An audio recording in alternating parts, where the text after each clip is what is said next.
You're watching News Channel 8. The old post office and clock tower on Pennsylvania Avenue in downtown D.C. are closed, off limits now for the next 2 years while they get a significant makeover. This means no more of the scenic views from the top of the tower. Jay Korf shows us how history is on hold now for a makeover by Donald Trump. You can't beat it. The early morning breeze, the sound of the music echoing off the buildings and everything. One of Earl Cotton's favorite things is to make music along a corridor rich in American history. It's right on the main drag. It's on Pennsylvania Avenue, which Pennsylvania Avenue leads right to the Capitol. Inspired by scenery, it looks like a castle right in the heart of D.C., and it's beautiful. Cotton has been playing in the shadow of one of Washington's treasured landmarks for years. When I look at the tower, I think of history. You know, the history of Benjamin Franklin, the old post office. Ben Franklin's steady resolve welcomes visitors who stroll by the old post office. It was built to be the headquarters of the old post office. Visitors like Lori Savage and her family. We were walking around the corner and just astonished at the detail. This stunning structure, completed in 1899, was the city's first skyscraper. It remains its third tallest building. Unbelievable building. Granite walls 5 feet thick support a clock tower that soars 315 feet into the sky. It's just an awe-inspiring building. It's huge. It's gorgeous.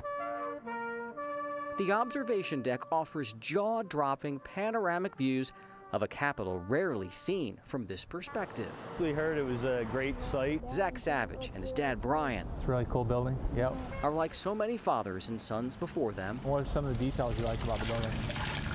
They're enjoying a majestic place that has kept a watchful eye over a city that watches over a nation. Looks really cool. I'd like to see the inside of it. But he cannot go in due to an ever-changing financial landscape. I think it's a lovely building, and I am sorry that it is being closed. You see, the old post office was closed earlier this month to visitors. This student tour is the last time the general public will enjoy this magnificent space. In 2 years, it will reopen with the same facade, but an entirely new identity. It's being transformed into a luxury hotel, complete with fine dining and upscale shops, by none other than Donald Trump. He's paying $200 million to the federal government for a 60-year lease. I think he's kind of overstepping. Amanda Hickman does not want a 115-year-old national treasure turned over to Trump. This is D.C. I mean, these are national, historic landmarks, and it's going to be a shame that people like us, everybody walking around won't be able to go upstairs and look at the city. To understand why such drastic measures are being taken, we have to turn back the clock some 80 years. This architectural gem barely survived the 20th century. The post office moved out in the 1930s to be replaced by various federal offices. The building was deemed obsolete in the 60s, almost demolished in the 70s.